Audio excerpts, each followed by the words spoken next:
Hello, guys, and welcome back to My Thai Wife podcast. I'm Mike, Emily. and Scott is back again. We got endorsement from Red Bull. I think so. Sponsored by. Yeah, we're joking. No way. They don't even know we exist. How are you doing, buddy? Yeah, good man. How are you? I'm doing okay. Had better weeks, Yes. but it sounds like I'm always complaining, so I'm doing great. You know what? No, that's good. It's the first time you guys met. Yes. Yeah. So I've watched. Have you watched episodes with me in it? Exclusively. The which one? No, I was going to say I've watched episodes that you've done with Ellie, And but we've never met.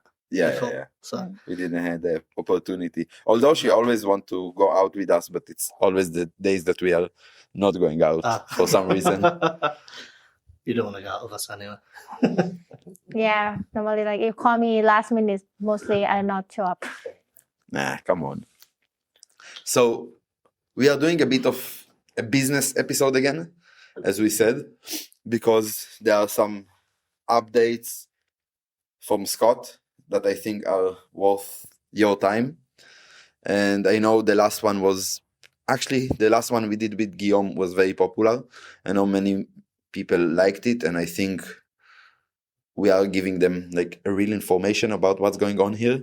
So that's cool. And Ellie don't know what you're doing. Yeah, we have a talk a little bit. Yeah. Okay, so you know in general. Yes. Okay. The kind of different thing, but Would you? similar. Okay, but wait. different. So his title, right, is, let's say, how would you call that? Financial advisor. Okay, thank you.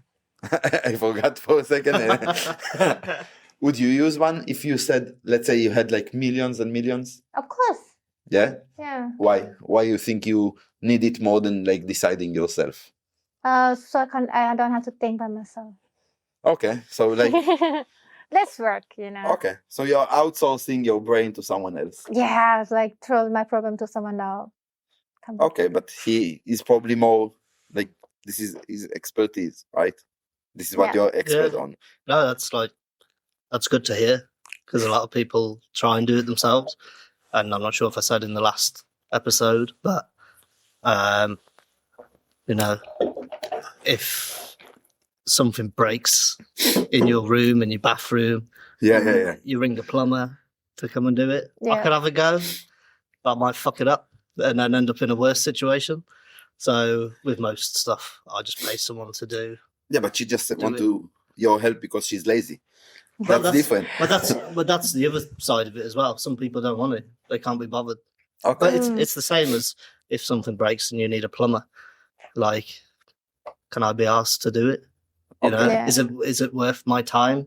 You know, everyone's time is valuable, so you've got to weigh up: do you want to spend all this time doing it, or do you just want to pay someone else to do it? No, but I think there is like component of excitement a bit when you're doing it yourself. I'm not saying I'm against what you do. I'm just saying like it's a bit more exciting. I actually agree on with him though. Example like okay, like what he said, like the problem big break. Sometimes you can go on YouTube, try to do it yourself, but how long you're gonna need to learn to do it yourself, Yeah. right? But then if And you can you need the right tools. yeah, if you already know the professional that can do it right away, then why not, right? Yeah, I agree with that. Yeah, I answer for my lesson. It's just a joke, to be honest. I'm happy. No, you have great. We all know you have great.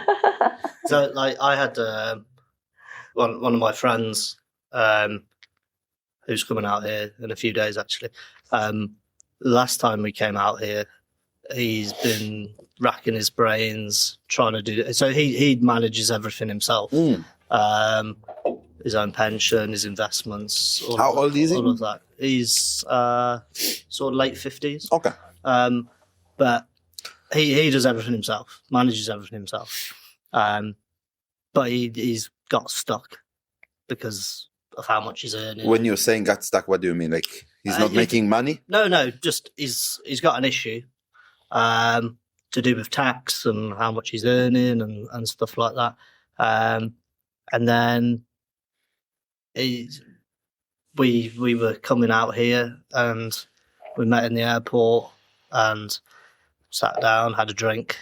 5 minutes of talking, I'd come up with a potential solution for him, Okay. and he was like, "Fuck me, He would never think about He it. was like, I've looked on Google, YouTube, I've looked everywhere as to what I can do. And he said, I've sat with you for 5 minutes and you've told me what to do.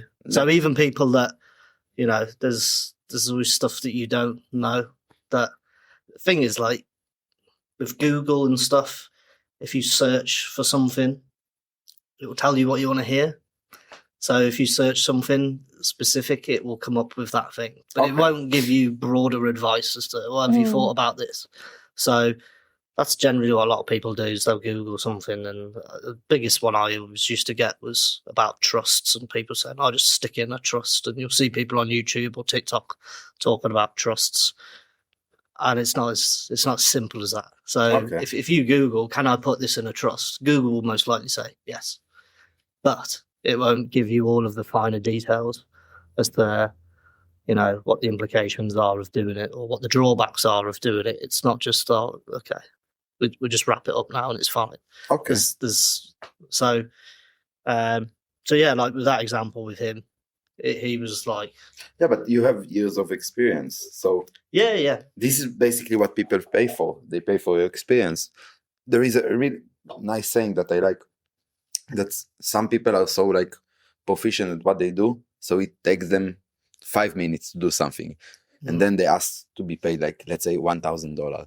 People say, "Why do I need to pay you $1,000 for 5 minutes?" They say, "You're not paying for the 5 minutes. You're paying for the years of experience I had before that allowed me to do that in 5 minutes." Yeah, I've seen these things on Facebook and stuff in the past where people have complained about tradesmen. So like a builder or something like that. And they've broke it all down, like you said, and said, "Okay, well, look, right, if you want to do it yourself, then, right, you need a van. Have you got a van?" "No, I haven't got a van." "All right, well, we need to go buy a van first. That's £30,000 or whatever." And then, "All right, have you got any tools?" "All right, we'll go down and get some tools." "Right, then we'll buy the materials." And then, "Have you ever built a brick wall before?" "No, I haven't." "Oh, well, we're going to have to teach you. So you have to pay for me to teach you." And it's exactly the same in any job, really. Like, I've got the tools to be able to do it. I've got the experience, I've got the knowledge to do it. So that's exactly like you say, why you go to professional. But I think, I'm not sure, I might say something wrong now, but when you get paid when you're doing your job, you're getting percentage on successes, right? Only? No. So there'll be, it depends on what you're doing in particular, but we'll get paid a percentage up front, commission to do the work. Okay. And this percentage come out of, like, how much money entirely this guy want to invest? Yeah. Okay. Yeah. So it's generally a percentage of the investment. And then, but it comes out of the investment as well. Okay. So, yeah, that's how that works. And then that's interesting for me, because I always wondered, like, how those things work, right? I know, like, a salesman or whatever, they get percentage after the sale, right? Not before. So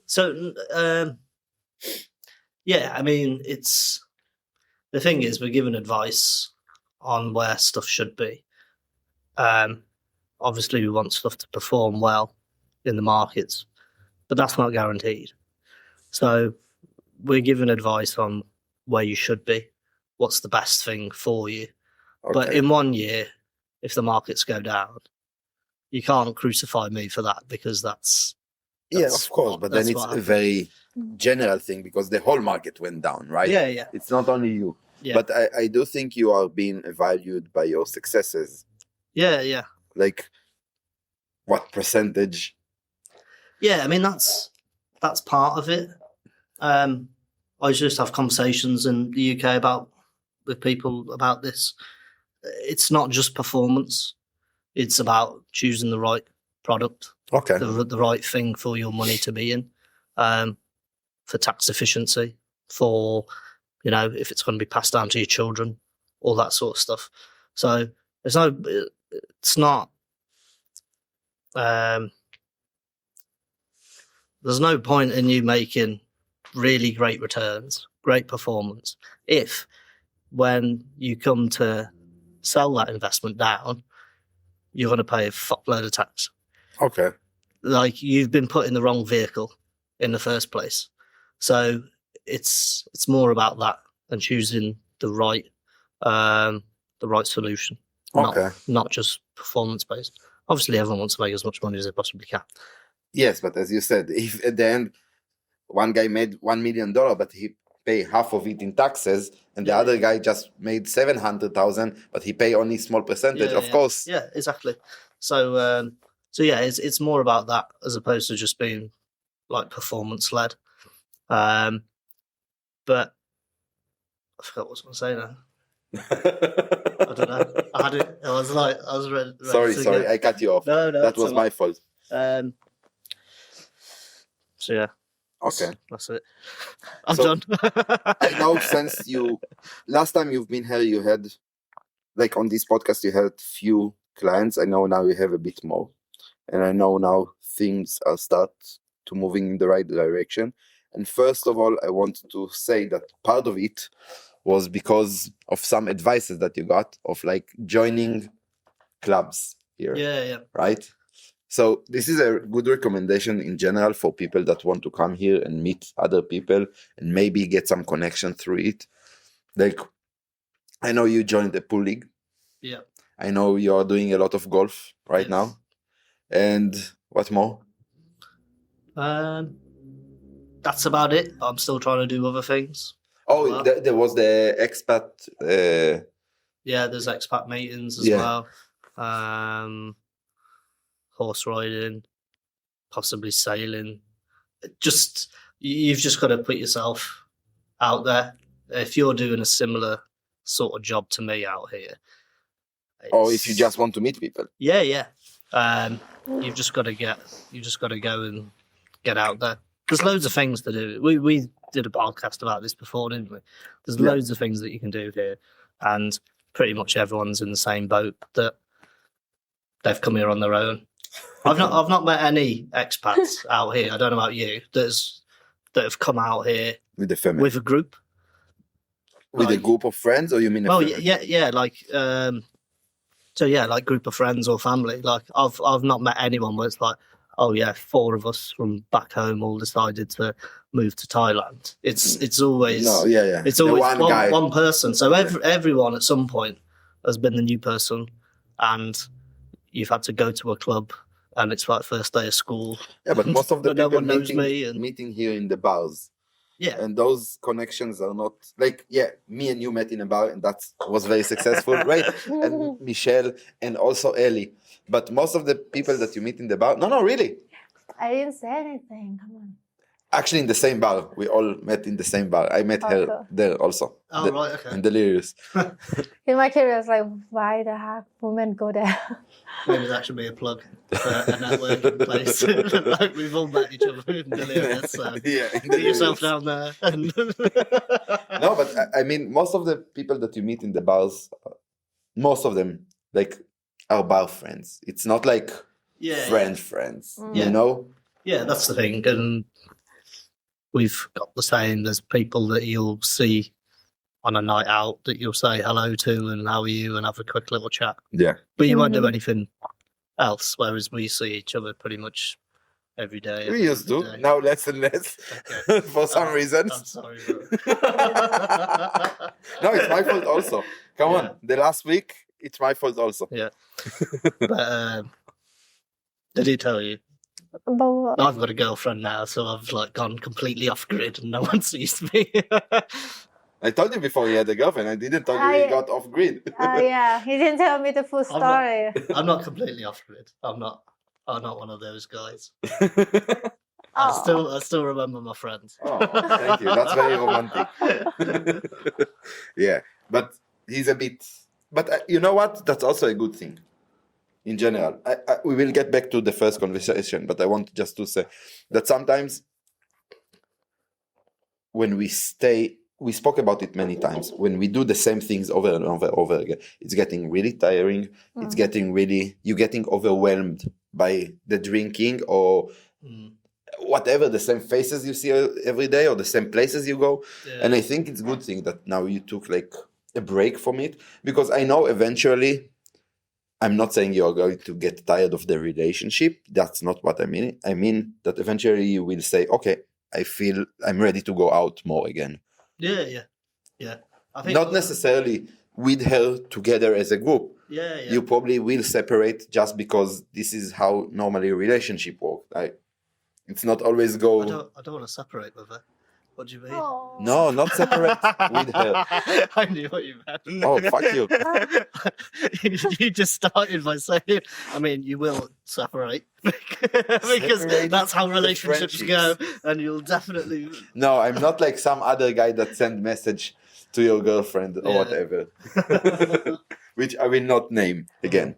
Okay. But yeah. Anyway, but no, we were talking about it the other day, like Groundhog Day. I got to one stage here, and it was just sleep all day, wake up at the same time. It was dark. I'd have a shower, get dressed, go down, get on a motorbike taxi, and I'd be sitting on the motorbike taxi like, it feels like 5 minutes ago since I was doing this yesterday. It's just disappeared, and it's just. And in the same bars also. Yeah, on the same day. Yeah. So, but no, the bars are good to meet people. But if you want more of a Meaningful relationship. Yeah. Probably look somewhere else. friendship, there's lots of things to do over here, isn't there? So, Yeah. yeah. Back to the first conversation, the one we gather here for, right? So now you have more clients. Do you feel like how realistically how many clients can you have without? Overwhelm yourself. Yeah. Probably about like 100 households, Okay. we'd say. That's still a lot. Yeah. So that's what I sort of had in the UK.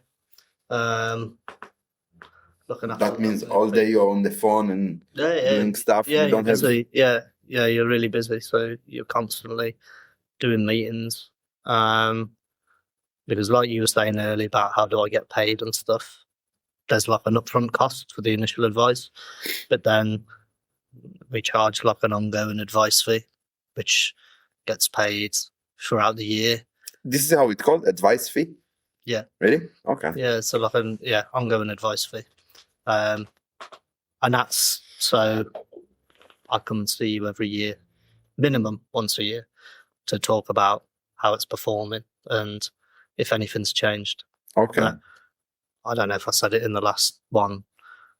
I'd say to people, look, it's minimum once a year, but if you need two, then we'll do two. If something comes up, change of circumstances, good or bad, then, we're sort of there to help you. Sorry. If you're concerned about something, I'm on the end of the phone, email, text, whatever. Okay. So it's an ongoing service that's provided, and that's what you're paying for. That's generally quite a low percentage. Okay. But yeah, it's an ongoing thing because, I mean, my old boss used to have this saying, like, not much changes in financial services, but we can guarantee that people's circumstances will change.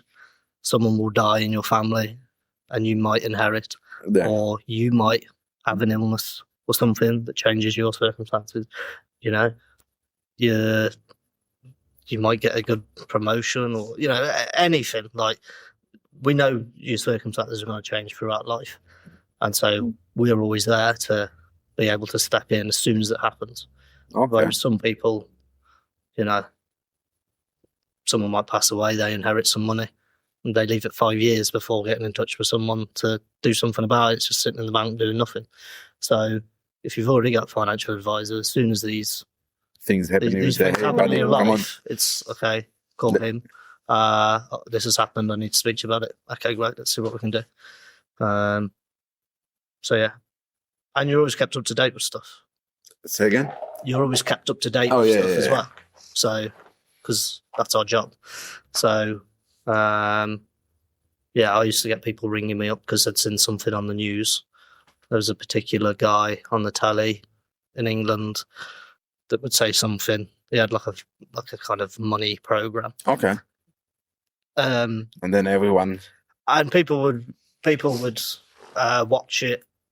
Generally, older people, and again, like Google would see the good bit and go, "Oh, great! Oh, well, we've watched this guy on the telly, and he said we can do this."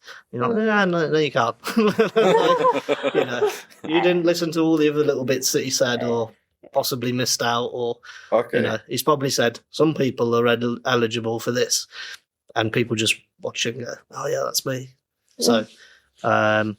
So, yeah, I'd have people ringing me up or something saying, "Oh, I've seen this on the news or on this TV program." I'm like, okay, yeah, and just put it to bed like straight away.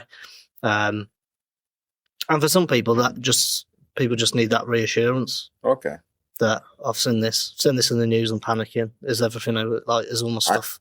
I think if I would have financial advisor at some point, I would bother him a lot. Bother him a lot? Yeah. Yeah, I think it's the same. Like, no, I'm not saying every week, but maybe once a month. Like, hey, everything okay? What are we doing? Like, yeah. You will hate me as a client. I'm telling you right away. Call me for 2. I know, it's you get different clients and it all sort of works its way out in the end. So you might have some that need a bit more attention, need a bit more looking after, encouragement and stuff. And then some people that are quite happy, and it all, again, like the job I do is about relationships, basically. And you've got to have a good relationship with your financial advisor. You've got to trust them that, they've got your best interests. And so, again, some people a bit nervous at the start. And they might be like that, like you just said, ringing. "Oh, is this okay? Oh, I've just had this bit of paperwork. Is it okay? Yeah, don't worry. Yeah. Oh, I've seen this. Oh, it's okay. Don't worry. Oh, it's fine." And then as that relationship grows over the years, they trust you. They're happy with how everything's going, and then that comes off. So, then they don't need that much attention. I have a question, but it sounds weird that I'm asking it, but I think no one ever is going to ask this question. Okay, I'm scared for you now. Yeah, so am I. Like, no one have 100% successes, right? You have like a awful story that happened to you with some client that really like traumatized you in that way that you think, oh well, I fucked up, but the market fucked up, or I came in the wrong time. Like a horror story for that, because no one can have 100% success. Yeah, I mean, even at the start of this year, when Trump got in and all the markets started plummeting, and there was clients that I'd just set stuff up for last year, and up until that point, their performance and stuff looked good, and then after that had happened, all the gains that they'd made had lost, and that's nothing to do with you. I'm not saying it's you. Again, it's the markets. Yeah. So, but they were awkward conversations. I'll say that. Because you've given advice to people to do this, and then it doesn't look great. Would you say you read the market wrong, or just Trump Trump is just too mental and crazy that things are unstable all the time? Yeah, it just wasn't foreseen that that's what would happen. Okay. So, but the markets go up and down every day, and then they have good years and they have bad years. Generally, it's like, I've read this before as a rule of thumb, out of a 10-year period, you'll have 3 bad years and 7 good years. Okay. So it always ends up over a longer period Yeah. of time. I But agree with that. again, we're talking about a short period of time where I've set something up for them last year, 12 months ago, and then we've come back. It's nothing. In And- investment, it's nothing and, 1 year. And this has happened. And the markets are doing really well at the minute. So, everything's sort of gone back up after the Trump tariffs and everything that happened. So, they would have remained invested, and then they would have benefited because they'll be in a fund where fund managers are constantly looking at all this stuff every day, and they're buying and selling different stocks and shares. So fund managers love volatility because stuff goes down. There's stuff that they want to buy that's cheaper. So there might be companies that they were interested in buying, but they think that the price is too high. They think it's overvalued. So with this volatility becomes an opportunity as well. So then they will have gained off the back of that as well. Okay. It's the same as like 2021 was a really good year. After COVID. Yeah. So, COVID, markets dropped for a few months. Yeah, it was weird. And then it shot back up. And you have, if you look at graphs, you have like this sort of V shaped recovery. Yeah, Because as soon as the vaccine came out, I went, go, vaccine. Everyone starts buying stuff again. I like how everyone blamed the world inflation on the COVID, which is kind of bullshit. Yeah. But right now it's easy for people to say, oh, we have inflation because of COVID and then the wars and then... No. You have inflation because you have inflation. You're printing too much money or whatever. Yeah. I mean, that's the thing. So 2021 was a good year. 2020 was a good year for most people. Most people, my previous clients were up in 2020. Really? Yeah. Okay. Not by huge amounts, but they're most likely 3-4% up for the year. So why people remember it almost as bad as 2008? Yeah, it wasn't. That's the thing. Yeah, but the collective memory is like, it was a bad year. Yeah, I mean, there was more sort of fallout at the back of it. But then 2021 was a good year off the back of, again, that volatility. 2022 was a shit year. It's really bad. I think since it was shit. Yeah. So 2022 was a really bad year. 2023 was a good year. And again, a lot of people had the recovery from the markets of 2022. And again, that rolled into 2024 as well. And then into the start of this year as well. So it's... This year is almost finished, I remind you. Yeah. See, I'm talking pre-Thailand now. So yeah. I came here in April. So yeah, February, but okay. Yeah. Came on holiday in February and then came back. Immediately. But he had a girlfriend back then. He was in love. He's still in love. No, I'm joking. Someone needs to advise me on finance, on relationships. You should be a relationship advisor. It can be fun. Like they can send you a question. How do you fuck up relationship? You can give them answers. What's the easiest way to do? Yeah. I'm fed up with my girlfriend. How can I get rid of her? In a nice way. Well, I it's old news, so I can talk about it. But one of the funniest thing that someone you've been with.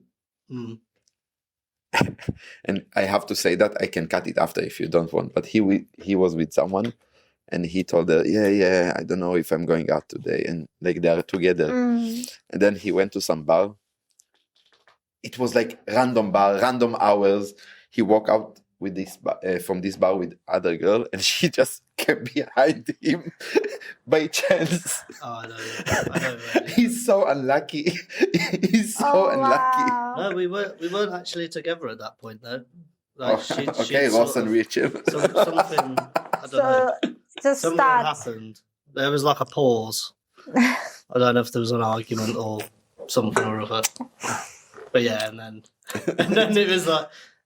It was a random bar, random time. It doesn't make sense that she was there, and she wasn't following him. She's just a random girl herself. She can show up everywhere. Yeah. No, I forgot about that. That was yeah. And then I got the That was picture. like- And then we got the picture of I know, you yeah. walking. She took a picture of him walking with the other girls and sent everyone. Oh, Pattaya is small. That was bad. I That always was- remember that. that. Was bad. Look, that was really unlucky. It is, but it was funny. Yeah, no, So, it was guys, funny. if you need advice on how to fuck up your relationship, he's here. Or if you need good advices for other financial reasons, he's also here. He also here. What can you advise people on? Me? Yeah, Oh, how to avoiding people. how to avoid people? Mm. You're not very good at that. How to I avoid am. people? You trying to avoid me? No, I can't. I cannot avoid you. Oh, come on. You're my I mean, friend. even if you not answer, you're not really avoiding. I know. Oh, she just don't want to talk now. She will call later. No, except you. The other people, same like my friend who about to go to the police station because she thought I disappeared. I told Oh, you. really? Yeah. Yeah, I don't answer her for a week or two. A week? But we are roommates. Oh, right, okay. So, And she cannot contact me. She I called think me. I told You you were- that her friend sent me messages asking about her. I told you about that, no? well, that sort of rings a bell, but yeah. You Through weren't, the My Thai Wife podcast. you weren't both still in the same room, though. No, because she's been She's staying. just in the closet. I've just been. No, sleeping. she's not like behind the curtain or something. No, No, you are in the closet. yeah. Like hiding yourself. How long till she rings the police? We're gone 2 weeks. Bitch hasn't called anybody. She just eating shirts or whatever she have there. Oh my god! You Where were you guys. then? I'm in the room. I just not in the mood to look at the phone. So you're in the room. Yeah, but she not. Okay. She not in the room since the first day I moved in. So she was missing, really. She not there leave it. Nah. I think you can give advice to people about how to create awkward situations. That's Oh yeah, that's a very you're good. good at that. When? You told me stories before. I will not elaborate on that. Which one? Fuck, I'm sorry. It's okay. It's okay. It's My okay. brain's not working properly. And I cannot give advices to anyone. So the only one that can give advices here is Scott. Obviously. Yeah. I want to ask. I don't know if like it can ask or not. Because you give them the advice. Like normally, the minimum wage they start. Minimum wage. Yeah. You mean the minimum investment? Yes. Okay. Yeah. So, Like, do you think it's like a good minimum? Like the good minimum, like comfortably. so how much to invest? Yeah. I mean, it just depends on your circumstances. No, but Mm. what would you say? I But understand you the question. What would you say, like, for a person that right now have nothing, and he say, now I start to accumulate money. When should I talk with you? So, Like- what I used to tell people, or still tell people, is you need an emergency fund. So, we'd always say, save some money.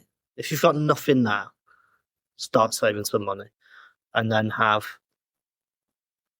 we used to say like 3 to 6 months of your monthly expenditure as an emergency fund. Okay. So in case you lose your job or your car or motorbike breaks, then you need so you need quick access to cash to be able to fix the Okay. problem. So that would be the first step. And then if you're still after that and you're comfortable, then you can start to look to invest. And again, it just depends on how much you earn or how much you've. If Ellie came with you with $5,000, that she already have the the safety fund and everything. She say, now I have $5,000. Can we do something? Yeah. So again, you generally just start investing into a fund. Now that's not gonna make huge amounts of money for you. It depends on. Again, everyone's goals and stuff are different, so it depends what you. She want to become a millionaire, obviously. What you want to do with it. Okay.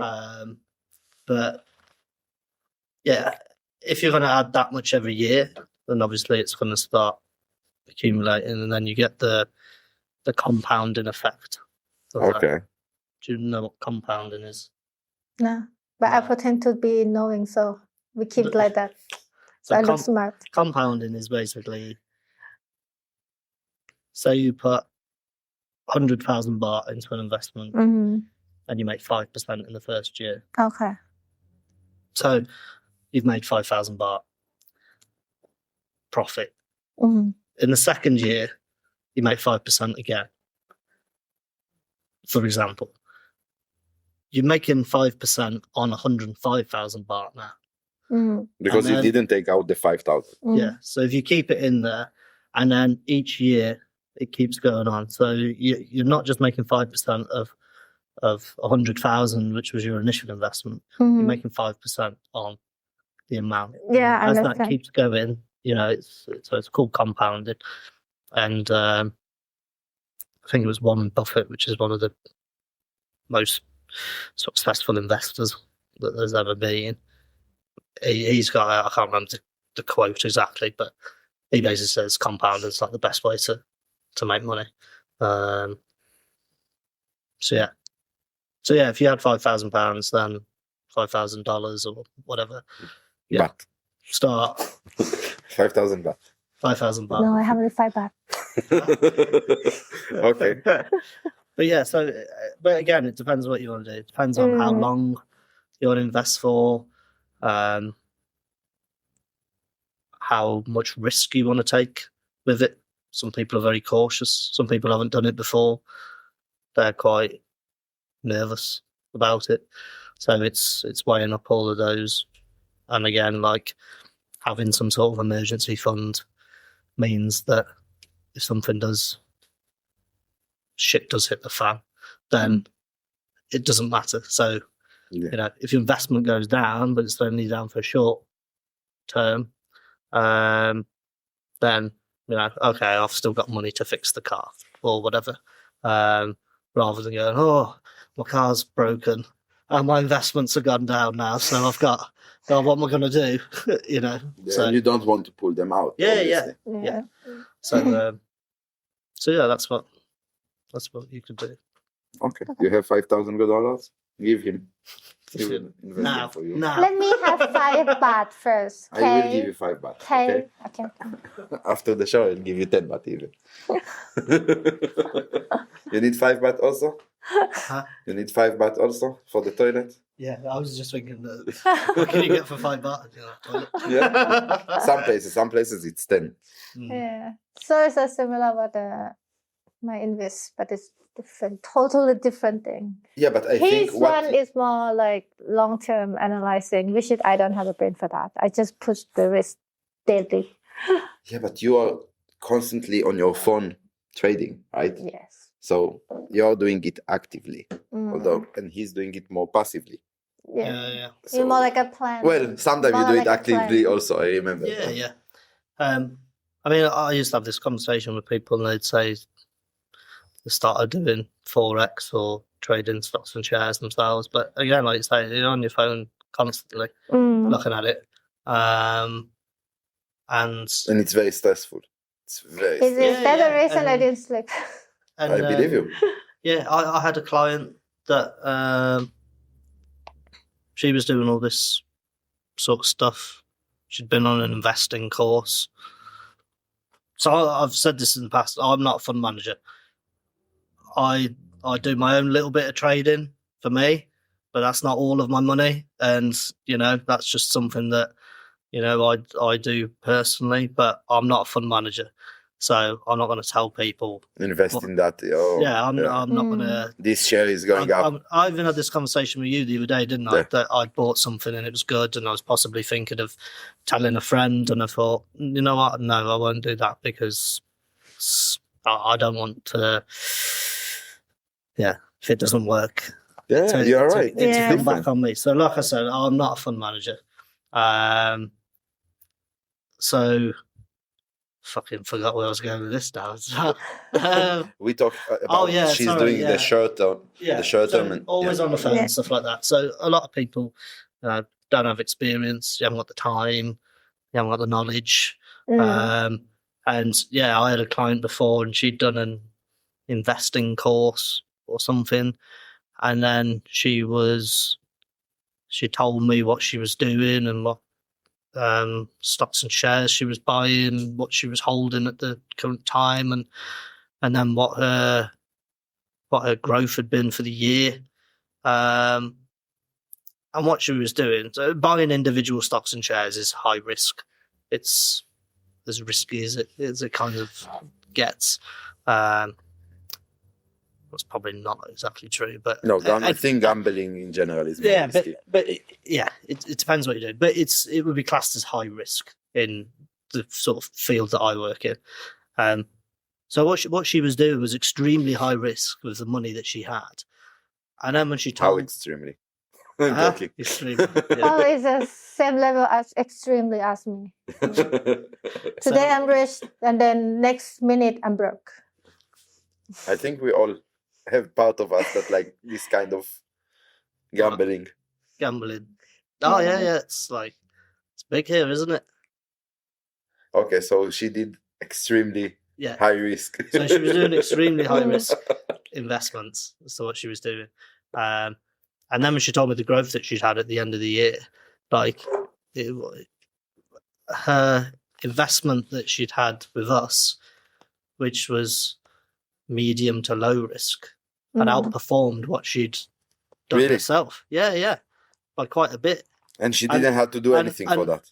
Yeah, like we were looking after it. It was, fund managers making, professionals experienced in it were doing all this work, and it had done better than what she was doing. And, it's she could have lost a lot of money doing what she was doing. Like I said, it's high risk, and some people like to. So she was lucky for not even losing money, but still, you made more money for her. So if she took all that money and just invested with something that was very lower risk and much safer, and she would didn't have to do anything for it either. Yeah. So it was then I was having this conversation. Well, look, you're doing this, but look at this. Why don't you just do this?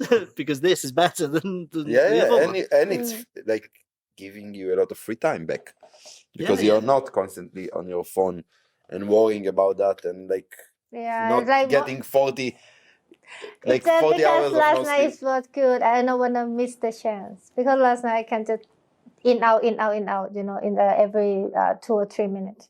So I just don't want to lose that. You understand how crazy is that? In out every 2-3 minutes. She's invest, pull out, invest, pull out, invest, pull out. Yeah, this is how the trade I do. It's the scalping. So that's crazy. Yeah. Yes, it is. It takes so much time actually.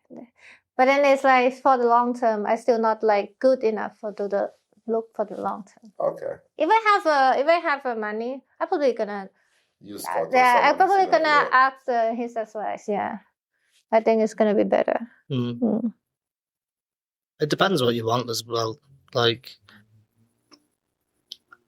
People think they're gonna become a millionaire next year or whatever because they start investing, and it's like no, but it does give them the option for have pocket money. Yeah. Like a small, let's say, another salary that they can get every year. Or a saving account that it can grow by itself. Yeah. Yeah. That's the thing. People would use stuff for, I've got this money, I want to keep it safe, but I want to make some money off it as well. And they might take the growth off. So they might do the compounding where they go, I don't want to touch this money for 10 years. Yeah. In 10 years' time, we're going to use it for whatever. We want to buy a house in a different country, for example. Or people might say, I'll put this money away and I just want to take what it makes each year. And they might use that for holidays or something like that. But the original amount's still there. Okay. And they just take the growth off it. So it's all, like I said in the last one, there's no one size fits all. Everybody's different. You have to sit down and have a conversation with someone to say, what do you want to do? Yeah. You're different. I want to live in Pattaya. You're enjoy my different to life. me, you know. Yeah.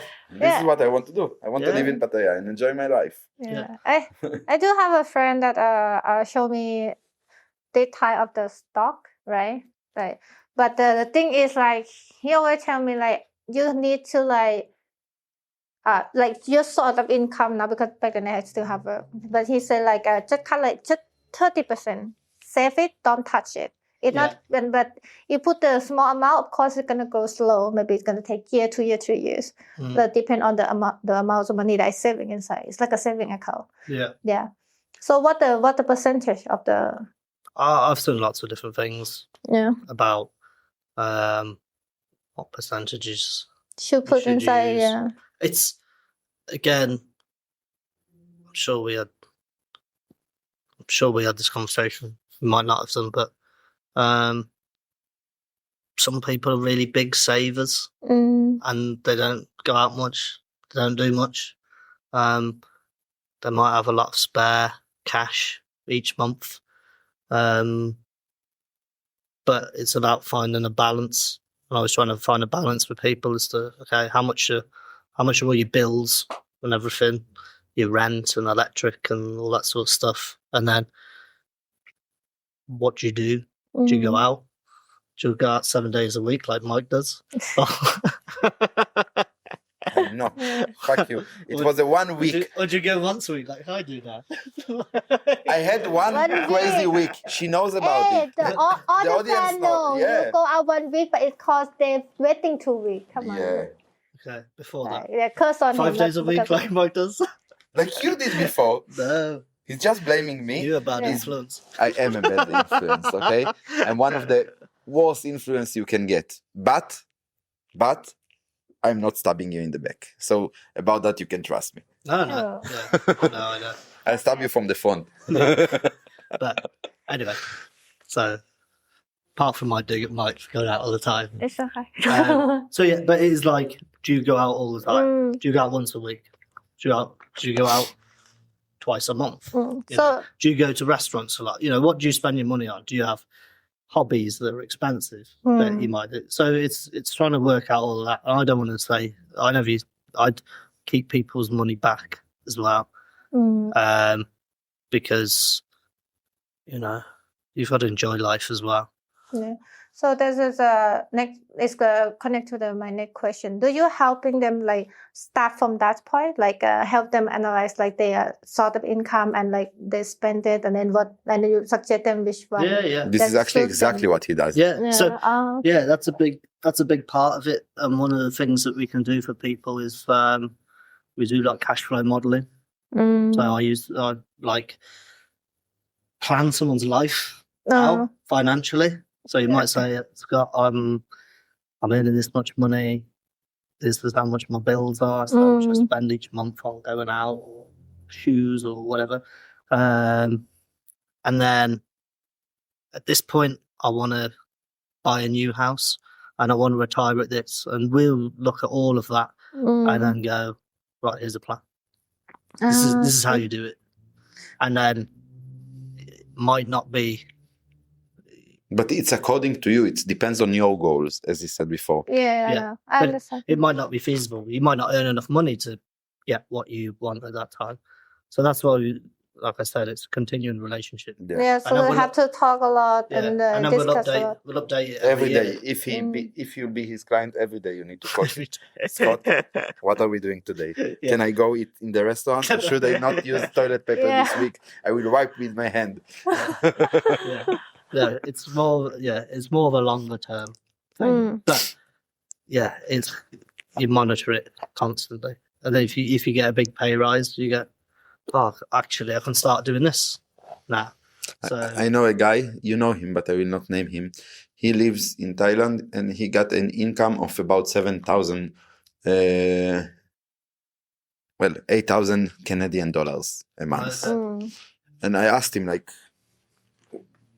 he's not living like a lavish lifestyle. Yeah. I asked him, like, what do you do? He said, so his expenses just for the apartment and the car, he owns the car, and everything is about $1,300 Canadian dollars. Then he say he used the same amount, so 2,600 in total. This is how much he spent every month. He not allow himself to spend more than that. Yeah. And everything else, he's just investing.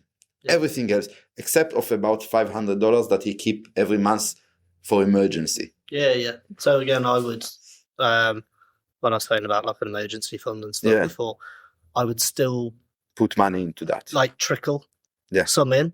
And then if it grows way above, then you think, well, we've got too much in the emergency fund. Okay, well, let's slice a bit off the top and put that.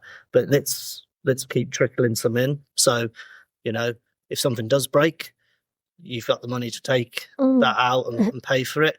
But then over the next couple of months, it's going to build back up to where it should be anyway. So yeah, that's a good thing to do. Yeah. So, but I asked him, like, you don't want to travel? You don't? He said, no. I like my life here. I have a nice apartment. I have everything I need. Yeah. He's not going out too much. He's going out maybe 6 times every month. Yeah. Something like this. I think you already know who I'm talking about. And that's it. He just investing the money because he want in the future. So he think about the future when he can stop work. Yeah, and he's investing a lot of money. I don't know if he's doing everything himself or he have a guy that doing the same thing that you are doing for him. If not, I might need to connect you guys. But yeah. I mean, it's like I said, everyone's different. Some people are real savers. The savers and spenders. Some people spend all their money. Some people save all their money. Some people are in the middle. It's everyone's different. I think you are in the middle. But it's I'd say I'm in the middle. It's and I'd say this client, you've got to enjoy yourself as well. I used to have clients that had loads of money in investments, and then they would moan about doing something, and I was like, go and do it. Go and spend your money. Like, you've saved it all your life. You're now in retirement.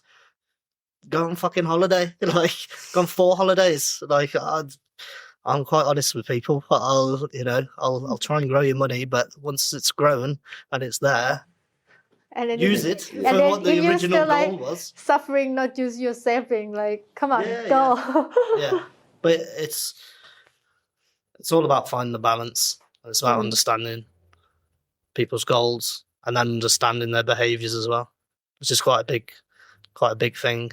Used to have a lot of clients that came from nothing, so had no money. Then they've been successful in life, and then they've earned a lot of money. So they've always saved a lot, and then they're very protective over it.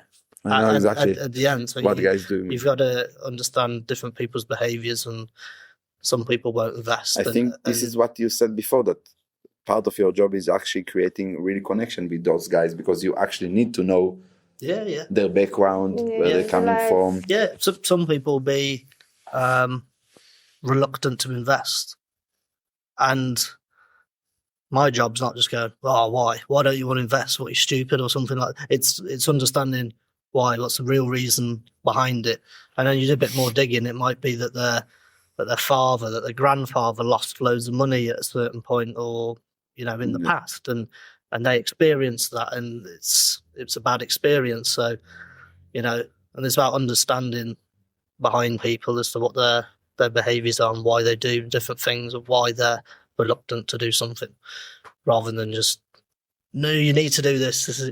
I might know it's the right thing for them to do, but I need to understand how they feel about it. A salesman can never, like, the worst salesmen are the salesmen that tell you have to buy something. Those are the worst.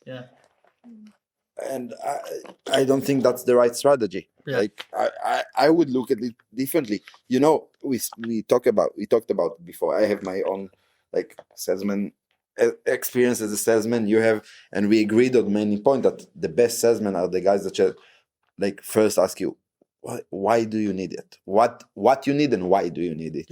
And then they try to find the right product for you. It doesn't matter what are you selling. So I remember, I think it's one of the best examples I can give. A guy came to me when I told you I used to own a tire shop before, and one guy came to me and he had I don't remember, it was I think I think it was a Mercedes, very expensive one. And he needed new tires and he needed like a front adjustment and everything. And we did the front and I said, okay, you need the tires? Yeah, but I want the same tires I had before. I said, okay, they are very expensive. Yeah, I want the same tires. Then I asked him, why you need the same tires? Like, I have them. You're going to pay a lot of money. But how often you drive the car? Like, I wanted to know if he need those like top tier. Say, oh no, I'm selling them. I say, what are you selling? I'm selling the car. Say, so why do you need the most expensive tires? You will not. That's not going to add any value. Nothing. You're just going to lose extra money. And at the end, he bought like a good but Chinese tires. And he was like, I saved him a lot of money, not because I could sell more, you know. But this doesn't mean like I gave him the right thing that he needed. He needed the cheapest, okay tires he can find. That's the thing. And in my job, it's what are people comfortable with. So if they're a first-time investor, they might have £100,000, for example, that they can invest, which is a lot of money. Yeah, and they might have that, but they've never invested before. And I might look at everything and say, well, realistically, you should invest the whole £100,000. But I then have a conversation with them, say, well, listen, why don't we do 50 now? And in 6 months' time, we'll see if we'll see how we get on. Yeah. And then maybe you do the rest. So it's, people will be comfortable with it. If people aren't comfortable, there's no point in doing it. Because, it's going to be a bad experience. But yeah, I mean, one thing I wanted to talk about on his, I wrote a post that's on our company website. I shared it also in the LinkedIn. A couple of weeks ago. It was on LinkedIn and stuff. There's been a couple, but so this is mainly at UK expats. So I apologise to other. But the UK laws are actually, like, I'm sure everything will go in Europe eventually because all the world is going in the same direction. There'll be, the sort of main nationalities of expats out here most likely face similar issues. Anyway, but in the UK, so twice a year there's a budget from the government, and they come out and say what taxes are going to change, stuff like that. So the next one's in next month, November. And there's loads of really bad rumours going around at the minute, so I don't know if people will have seen on Facebook or whatever, but there's a change of government in the UK, and I don't want to get all political. I won't get political, but there's lots of changes, and they've upset a lot of people already in the previous budget. So there's a lot of rumours going around at the minute. So I think we spoke about it in the last sort of podcast that we did about this, about people owning rental properties. So I know there's a lot of people over here that still have rental properties in the UK, and that provides them their income or their retirement out here. There's rumours that that's possibly going to be had a go at. They've already made it harder and harder over years, but they're looking at potentially paying national insurance on the rental income that you get in the UK. Okay. So how much percentage are we talking about? Again, it depends. There's different categories. Okay. But again, this is just a rumour. So there could be a potential whole different category just for that. But and it depends on how much you earn as well, so what the income is. But it'd be an additional tax that you're going to pay if you've got rental properties in the UK. There's also possibly changes to capital gains tax as well. Okay. For which again would affect people if they then wanted to sell properties. So I used to do a lot of analysis for people that had property portfolios, and then work out, what is your actual yield each year? What's the actual growth on the assets that you hold? Mm-hmm. is it worth it? Is it, for the amount that you've got invested in these assets, is it actually worth your while? Or More than just selling it and invest somewhere else. Or is there something better? Yeah. And again, if you have property in the UK, you're going to pay tax on it over there, and possibly pay tax here as well. So, and inheritance tax as well. So all UK assets that you own are liable to inheritance tax. And again, that's another thing that's heavily rumoured at the minute in the UK, is that they'll alter possibly the thresholds, possibly the 7-year gifting rule that there is over there at the minute. So if you gift something to somebody, your children or whoever, after 7 years, it's classed as not being yours anymore, and there'd be no inheritance tax to pay. There's rumours that they might get rid of it. Yeah, because it sounds like a loophole. Or change it. Let's be honest. Yeah, I mean, it's not. I wouldn't say it's loopholes. There's allowances and there's things that you can do legally. It's not something that's really hidden. But again, there's people need to take advice on it as to how they do it and what they can do. I think the thing that you say are not, obviously they are not only for the expat in Thailand, it's for Brits in general. Like, I think even people that still live there and they have some properties. Oh yeah. They have to understand what is going on. Like at least have their finger on the pulse, Yeah. No, that's the thing. And again, that's why I sort of said before, having a financial advisor, you're kept up to date with this stuff. Because some people won't watch. Some people don't like to watch the news. I don't like to watch the news. I watch what's relevant to me. But some people won't watch the budget. They won't look at all the, the summary of it afterwards.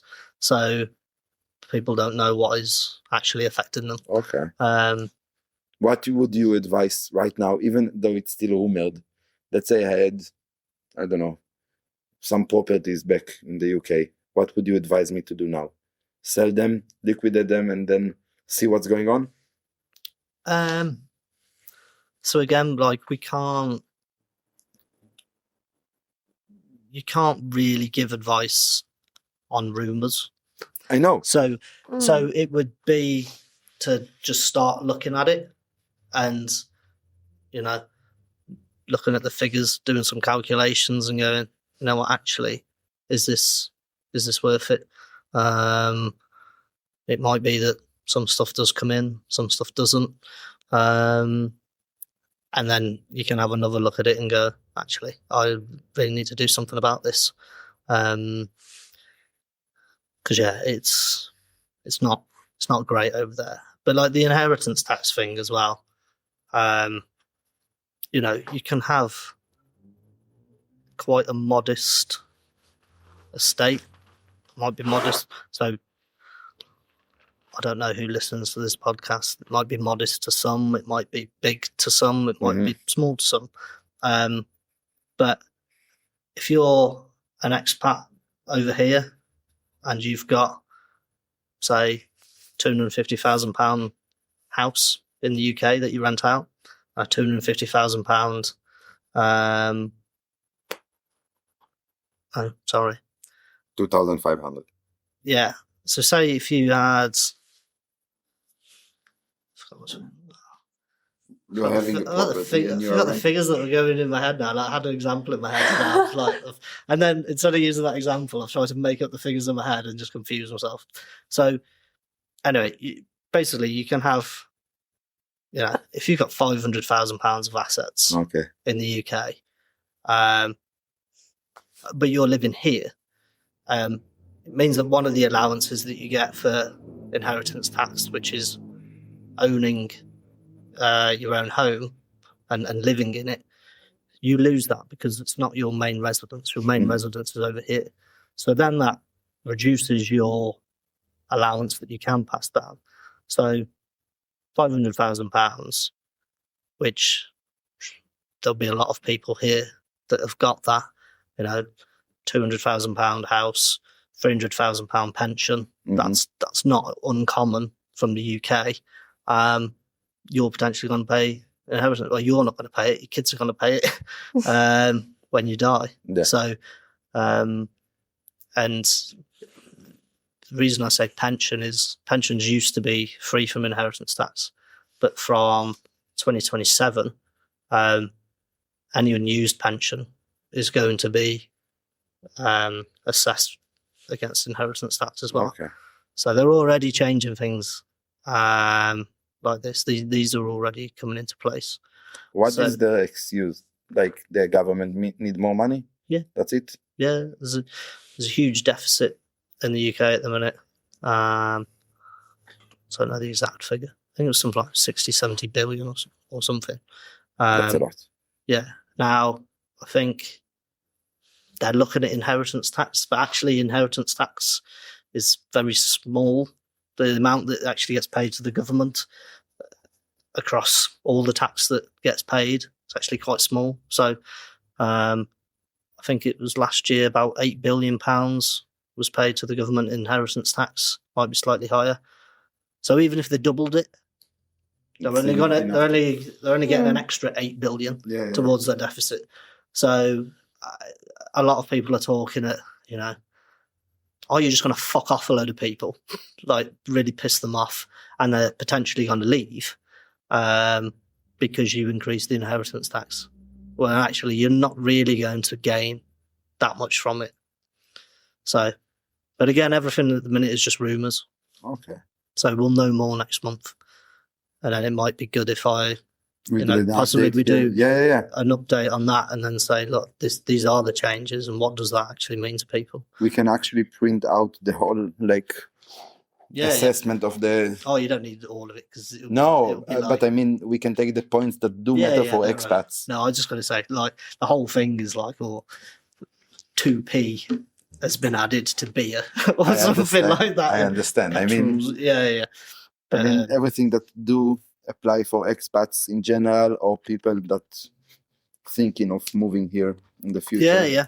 Yeah. Or moving out, basically, not only here. Yeah, no, exactly. But I think the reason I sort of wanted to talk about this is I think a lot of people, when they come out here, they think, I live in Thailand now, I don't need to worry about the UK. Fuck the UK or whatever they might think. But actually, you still need to pay attention as to what's happening out there, because it will affect your lifestyle and your livelihood. When we spoke with John last time, I don't know if you heard that episode, but he might moving out of Thailand because Thailand is also creating a lot of problems now for the people that have the retirement visa. Right. Yeah. They are asking for 80, he said. 80, if I remember correctly. A bit more than 500,000 baht to be locked in the bank account for 4 months every year. In Thailand? Yeah. Right, in order to get the retirement visa. And that's a lot of money that you cannot touch. Yeah. So and again, that's, if that's pension or something, if it's just sitting in a bank account, it's not doing anything. Either, and you might not. It used to be half than that, but now they're increasing it. They're doubling it. Basically. So he said, fuck it. I love Thailand, but I'm going to Vietnam. Yeah. And he's not the only one. Yeah. Yeah, my friend that I know, he's a best friend with my ex. He married with Thai woman. Joking. Sorry, it was a bad joke. They are married. They have kids together. They're married for many years already. Normally, they like to live in Thailand, but now he also thinking to leave. They all thinking to live to go to stay in Vietnam or something like that. Yeah. That's because of the same reason. I think many people are going to move in the upcoming years to Vietnam, to Cambodia. Yeah. And I think we will see a big shift of the expat community moving from here to other places because of that. And that's sad. And I hope the Thai government will do something about that. Yeah. Because they are giving some solutions other than the retirement visa. They were talking, again, it's rumors, but they were talking about giving, have you heard about it? The 10 years tourist visa? Yeah. I've heard, I've like, seen something about it, but So this is the one, and they're having the DTV, which hopefully will stay, but you can never know what's going on in here. So if they give better solution for the expats here, they might stay, but I don't think it's going that way. I mean, there's another again, moment is also quite a mess here. So I don't know like if they're gonna come up with a different thing soon enough. Yeah. What I was going to say, I was in like a tax webinar yesterday about Thai tax. There's been rumours that they will change the tax rules on expats bringing money I heard that. into Thailand, but at the minute they're just rumours. Nothing's been. But those are good rumors, what I heard. Yeah, the yeah, first but- 6 months or whatever. Yeah, but there's nothing published in it. So hopefully there is, and hopefully that will possibly persuade people to stay. But also the other good point on there was that so now Thailand have introduced the digital arrival card. They're actually, because they've got that now, and they're using AI to look at what tax people have been paying. So they're looking at what money has come into Almost nothing. Thai bank accounts, and then they can tell from the arrival card how long they've been in Thailand, and then they're using AI to basically go through and so it's just something to be cautious of. So I work with a couple of tax advisors in the UK. So if anybody does want to, talk to them as well, then they can contact me. Yeah, we leave your LinkedIn again. Yeah. In the description of this episode. Yeah. I get a very big hint that we need to close this episode. Yeah. So I want to thank you, and we will do an update, I guess, sometime next month about the whole thing, the whole situation with the taxes in the UK. Thank you very much. Ellie, was it interesting? Yes. Good. Was it really? You sure? It was. It is. I'm just okay. Just my face, just ugly. Okay, it's For me, it my was resting face. We will see by the comments. So Thank you guys. Like, subscribe, share, Patreon. We love you. Thank you. Bye-bye. Bye-bye. Thank you.